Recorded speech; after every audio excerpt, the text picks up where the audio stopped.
Itoophiyaa keessatti waan godhamaa ture isa yaadattu? You remember ilaalcha farra Oromoo akka Oromootti of jibbuu hin geenye nuti. Naaf Baqqalaan mana hidhaa turree tokko kan of nu jibbisiise waan hunda caalaa dulli miidiyaadhaan Oromoo irratti yeroo san godhama miidiyaa Itoophiyaa miidiyaa mootummaatiin mootummaa bii hoogganu godhamaa ture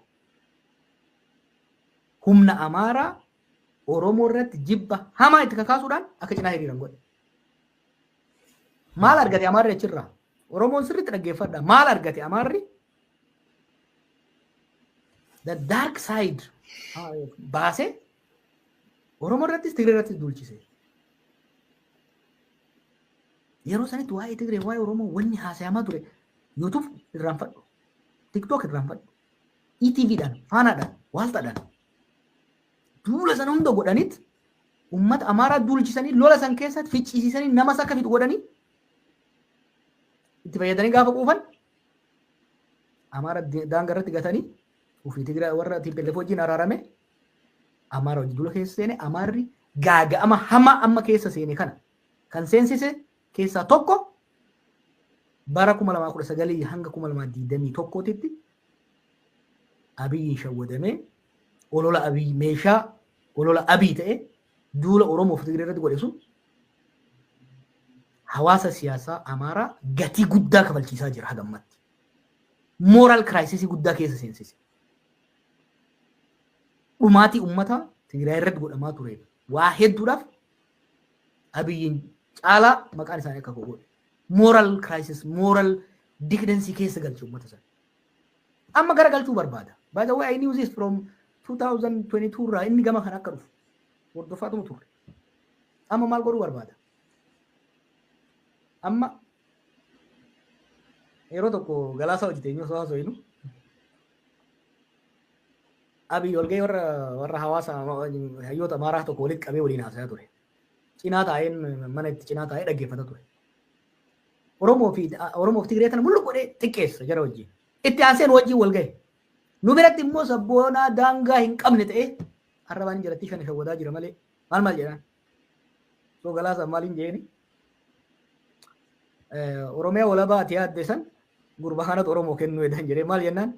Haala amma deemu kana Itoophiyaa sana guutuutti diigaa yoo tariiga akka isin jettan san akka reefu jettan Oromiyaa walabaa diigamuu Itoophiyaa booda dhufti wanni jettan sun dhugaa taanan si odoon taane namicha Itoophiyaa guddoon jaaru jedhu kanatu Itoophiyaa burkuteessee uummata wal ficcisiisee adda diiguu ta'a jedhanii qoosaa ture.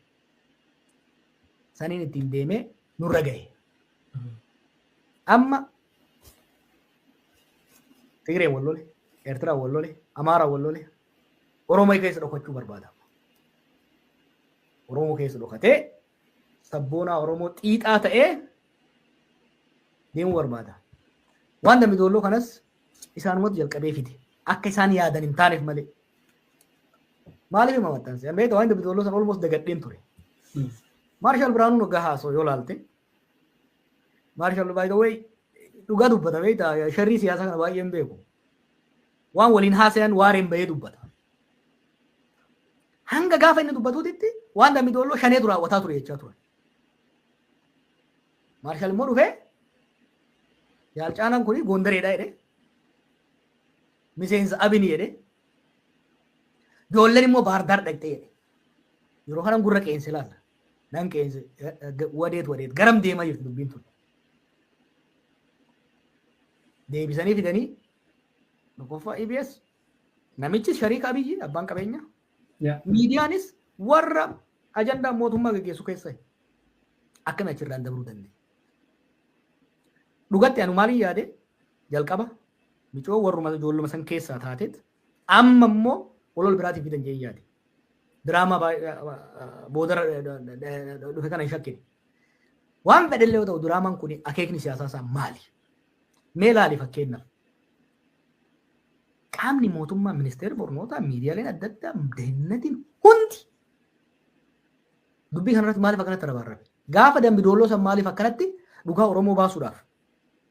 Gaafa ijoolleen butamte jedhamu san Oromoo irratti dhiibuudhaaf hundi isaa miidiyaan hundumtuu deennatiin poolisiin hundumtuu shanee. Ammoo finxaaleeyyii. Kana gara fuulduraas hin dhufamu. yaadatta dura amma Oromiyaa keessatti nama Amaaraa ajjeesanii Oromoo ajjeese. Shanee ajjeese. Shanee is a code word for Oromo by the way. Yeah. Fintaaleeyyii is a code word for Amaara. Namni hin shawwadamina. Code wordidha. Remember when I wrote about dehumanize, defame, dehumanize and destroy. Amma maal barbaadu waa lama barbaadu. Tokkoffaa Amaara aarsuu barbaadu. Amaarri already mootummaa kan mootummaa Oromooti jee walirratti mootummaa qofa osoo hin ta'in Oromoos akka jibbu barbaadu Amaarri. Oromoonis Amaarri nutti ka'e Amaarri nuun lole jedhanii mootummaa kana cala dhaabatanii Amaaratti akka duulan barbaadan. Isaan kana jidduu daansii taphachuu barbaadan jechuudha. This has serious consequences. Oromoodhaafis Itoophiyaadhaafis Amaaraafis. Ilaa Oromoo dubbiin teenyaaf Amaaraa gara fuuldurallee atakaaroo itti fufa. Garuu akka amma duraa san ta'uu hin danda'u beekaa. Har'a kaleessa humna Amaaraatitu aangoo qabatee Oromoo ittiin kursaa ture. We were the underdogs. Amma garuu maqaa keenya murni aangoo irra jira. Badiin amma godhamu maqaa keenyaafis legitimacy keenyaafis fuulduree keenyaaf akka Oromootitu balaa hamaa fida jechuudha. Kanaaf meeshaa namoota akkanaa ta'anii waan balaa guddaa fidu. Kitaaba tokko jira. Kitaaba barsiisan dur barsiisee barreesse. Uummanni yeroo baay'ee miidhame victimize ta'e dallansuu hamaa keessa yoo seene badiitti naqamuu danda'a. Sodaan guddaan ani qabu. Wanni an dubbadu yoo hedduu kana namoota hedduu akka dallansiisu nan beeka. Again ani isin gammachiisuudhaaf asin jiru. Waan badiitti isin geessu irraa himuun barbaada.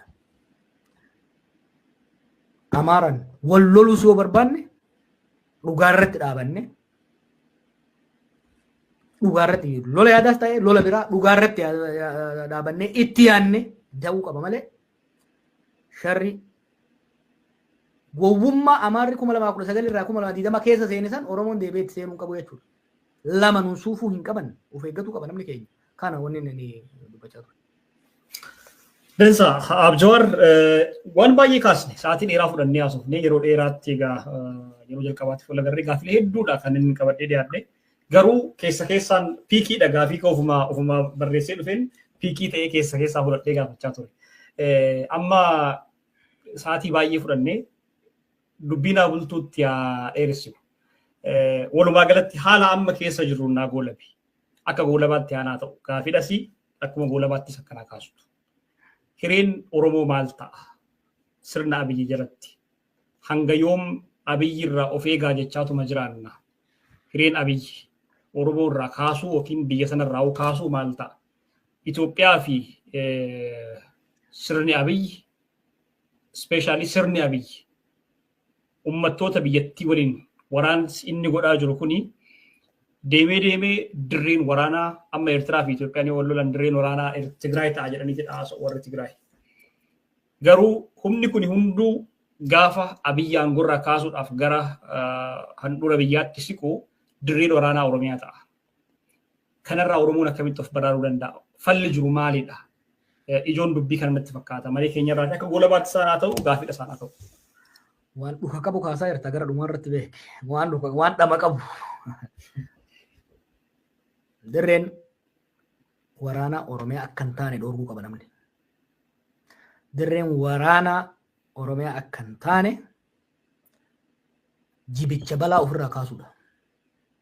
Oromoon Abiyyi ofirraa kaasee Oromoo gaansiin jiru kan sirnicha keessa jirus kan sirna ala jirus. Waa'ee mukaa tokko dubbachaan ture gan marii kana godhe. Wayni akkasitti hin jeene ofirraa jigsuu akka qabdu. Oromoo haga fedhe waa lama namni fudhachuu qaba. Haga fedhe Abiyyi wajji yoo hiriire hoggansa Abiyyi jalatti balaa dhufaa jiru kana ofirraa ofitti saffisiisa. Ofitti hammeessa malee ofirraa ittisuu hin danda'u. Because of the nature of Abiyyi's leadership. Tokko kana. Maal godhuu qabaree saffisaan Abiyyi sifirraa kaase post Abiyyi hariiroo fi hiriiraa fi caaseffama Abiyyi booda dhufu amma hoogganummaadhaan adda durummaadhaan tolchee san booda biyya naannoo waliin taanee bulchuun waliin bulchuu dandeenya. San ta'uu baannan garuu even yoo humnoonni biraa lakki walqixxummaan barbaadnu lakki haqan barbaadnu olaantummaa uummanna jedhanii ka deeman taate illee yoo taate lolaanis dantaa ofii ofirraa dhorguu kan danda'u Oromoon jalqaba biyyoo ofirraa kaasedha.